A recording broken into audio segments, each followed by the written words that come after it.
Today I will speak about 10 things that you will need to be able to handle if you move to Florida. I absolutely love living in Florida, and Florida is for a lot of people, but it isn't for everyone. I talk to out-of-towners and people who live here all the time, and this video is based on their feedback. If you're new to this channel, I'm Katrin, a local realtor in the Sarasota, Florida area. The question though is, will you be able to deal with these 10 facts? Let's get right into it. Politics. Florida has been a swing state and is well known for close calls in the election. Some people do not like to be in a swing state because they're used to being part of a political majority.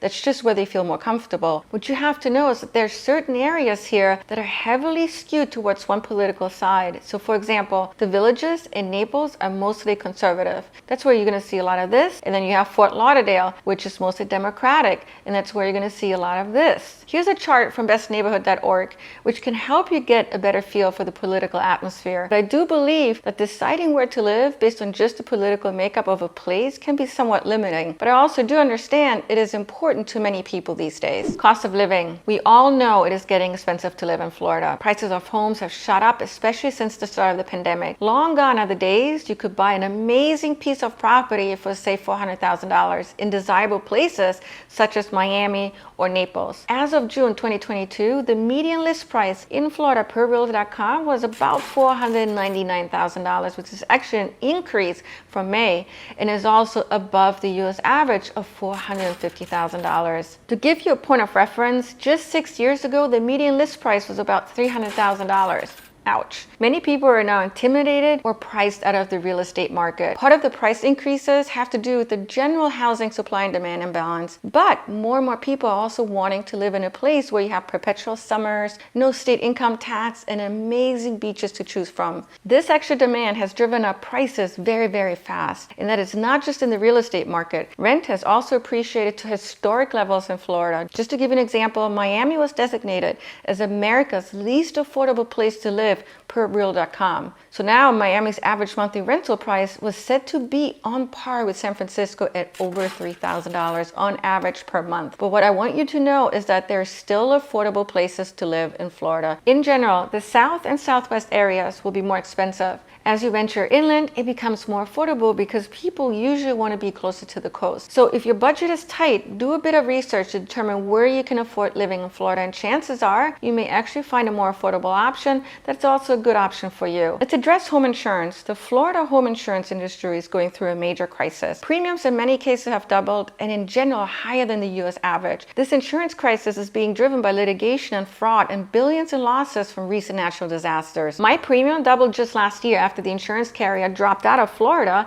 and I actually had to search for a new insurance carrier, which now charges me double. Diversity. Florida is interesting in that some places in Florida are very, very diverse, demographically speaking. In some areas, not at all. If the population makeup is of concern to you, you could start investigating a place by looking at the US Census Bureau data. So here's an example for Naples, Florida.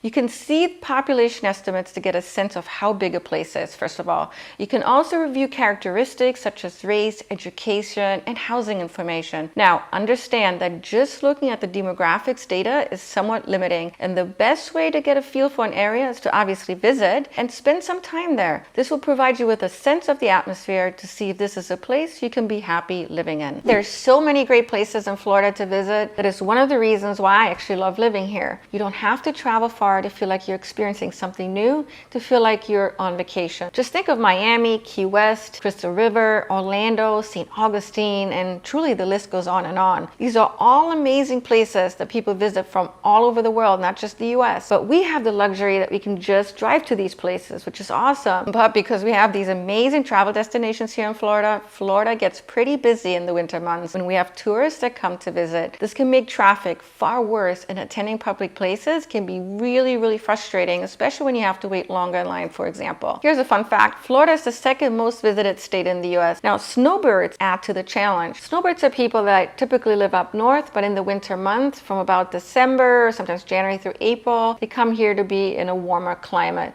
These folks had tremendous population increase pressure in destinations such as Naples, Venice, and Fort Myers. Now, I'm personally okay with the influx of people in the winter as I learned how to adapt to it. And we need to remember that the tourism industry contributes to a large part of the revenue generated by Florida. That is one of the reasons why Florida residents do not have to pay state income tax. So in many ways, tourists are a good thing for Florida. Also, the tourist industry keeps a large Florida workforce employed. Just think of Disney, for example. Gun laws. Florida is a very gun-friendly state, and if this is an issue for you, then maybe Florida is not the place you're going to want to live in. At this time, you do not need a permit to buy a gun, and you do not need to register the gun. But there are some requirements that need to be met, right? So for example, you have to be at least 21 years of age or older, and you have to be eligible to purchase a firearm by being a Florida citizen and an American or a resident alien. In general, when it comes to carrying a gun, you can only openly carry it when lawfully hunting or practicing an indoor range. Now, Floridians tend to talk about guns very freely, and I know plenty of people that own more than one gun. One of their pastime is to go to a shooting range, to practice, and even have some fun. As you can tell, Florida's gun laws are more relaxed than in many other states across the U.S. and will likely become even more relaxed in the future. As a matter of fact, Governor DeSantis has talked about passing the constitutional carry gun law, which per the National Association of Gun Laws is defined as any law-abiding adult who is legally able to possess a handgun should be able to carry that handgun openly or concealed without first having to pay a tax or obtain a government permit. Healthcare. Florida has a lot to offer. That's why people are moving here in droves. Most that live here absolutely love it here. They love the warm weather. They enjoy the relatively relaxed lifestyle, and they really take advantage of all the things you can do outdoors year-round.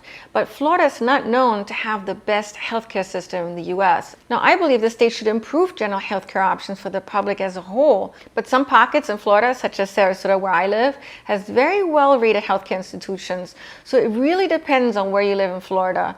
Now, if you're someone that needs good healthcare options, make sure wherever you move to that that's going to be available to you. Now, you could start by researching online and check the local hospital rankings and reviews for other healthcare providers in the area. And I also tell people just talk to locals and get their input. And that input is typically going to be very unfiltered. Red tide. There was lots of chatter last year regarding red tide, and some of my customers expressed concern about red tide. So I'm going to address it in this video. If you're somebody that's not planning to live on the Gulf Coast, this is not going to be a concern for you at all. Well, what is red tide? Red tide is when colonies of algae grow in the water and multiply more than normal, which scientists actually refer to as algal bloom. As the outbreak grows, the water changes in color. And this occurrence of red tide is not specific to just the Gulf Coast. It actually occurs across the world. In the US, it typically is found in the Gulf of Maine, California, and the Gulf of Mexico, of course. Now, every few years we have red tide on the Gulf Coast, but by no means does it happen every year. We just had an outbreak in the summer of last year, and then previously to that, we had one in 2018. This year, as a matter of fact, we've had no outbreak. What causes red tide? The answer to that is somewhat controversial, but typically it has been blamed on pollution, climate change, and different weather patterns. Red tide produces a toxin called pervitoxin. This toxin is specific to the Gulf Coast and can affect marine life. If humans are close to the shore and the toxins are airborne, it could cause respiratory problems in humans. Here's what you have to remember though, not every beach will have an algal bloom. You may not be able to go to your favorite beach when there's a bloom, but you will likely be able to go to a beach that's in driving distance where there is no significant outbreak. And as long as you're not at the beach at all where there's a bloom, you'll be perfectly fine. Unfortunately, I wish the same could be said about marine life. I live about 10 minutes from Siesta Key, and during blooms, I just stay away from the Gulf area altogether. Instead, I'll venture into parks or take advantage of all the biking trails that we have here in Sarasota, i.e. the Legacy Trail. And so there's so many other fun things to take advantage of in beach towns beyond just going to the beach in case there's an algal bloom. Extreme summer weather. I personally believe that Florida weather is close to perfect in the winter. The temperature drops to a really comfortable level. It's pretty sunny during that time of the year, and there's no need to shovel snow because, well, we have none here. But of course, nothing's ever perfect, right? Then there's the summer. The extreme summer weather can be intimidating to some people. In the summer, we have almost daily lightning storms. Now, I will say that a typical summer lightning storm will last no more than an hour, but you're still going to want to be careful and seek shelter during one of these storms. And then we also have hurricanes. Hurricane season is officially from June 1st until November 30th and peaks in September and October. If you move here, definitely you will encounter hurricanes. Now, most are mild and will likely just result in a hurricane party, and those can be actually a lot of fun. But we've also had some more severe hurricanes, such as Hurricane Irma, which came by in 2017 and did a lot of damage across Florida. And this is a reminder that if you move to Florida and you're going to be a cash home buyer, get the home insurance. It's just peace of mind that you're not going to regret. You probably didn't know this because it's not talked about as much as hurricanes. Per the Florida Climate Center, Florida also has a higher frequency of tornadoes per 10,000 square miles than any other U.S. state.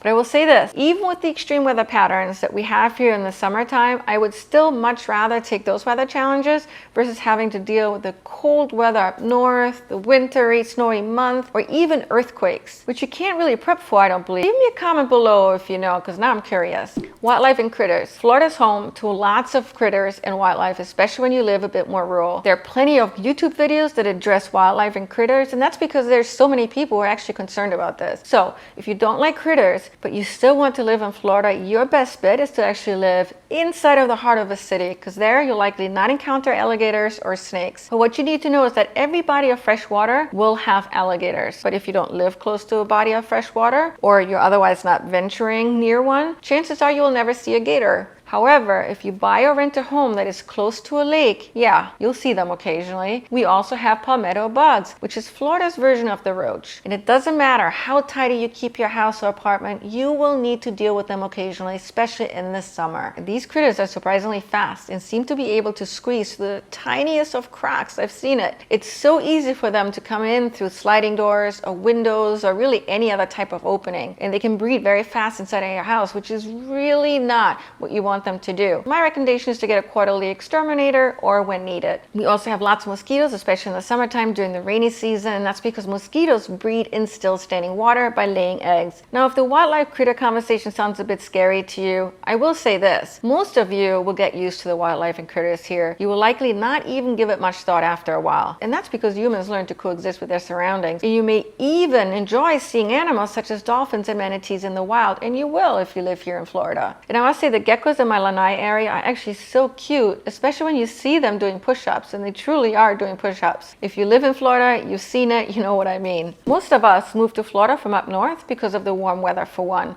but many of those that moved to Florida underestimated the heat and humidity in the summer and then end up moving halfway back to where they came from, to such places as Georgia. It's absolutely true. There's actually a name for this. These people are known as halfbacks. And so you don't want to be one of these people, because that's just a lot of effort and money spent and relocating just to relocate once again. So my recommendation is, before you move here, make sure you can handle the weather in the summer. And so the best thing to do is to come on vacation here, but not in the winter. Come here in the summertime to get a feel for what it's like. And if you can handle the summer, I promise you, you're going to be good to go when it comes to Florida weather. Personally, I far prefer the summer weather over the winter months up north, but hey, we're all different, and that's okay. Let me know in the comment section which one of these points is somewhat concerning to you. I want to emphasize that I absolutely love living in Sarasota. The point of this video was to make you aware of some of the cons so you can actually give them some consideration. And so if you then still decide to move to Florida, the chances of you being far happier in Florida are going to be much greater, because you've really kind of thought through all of this before. For those of you who are seriously planning to move to Florida, watch this video here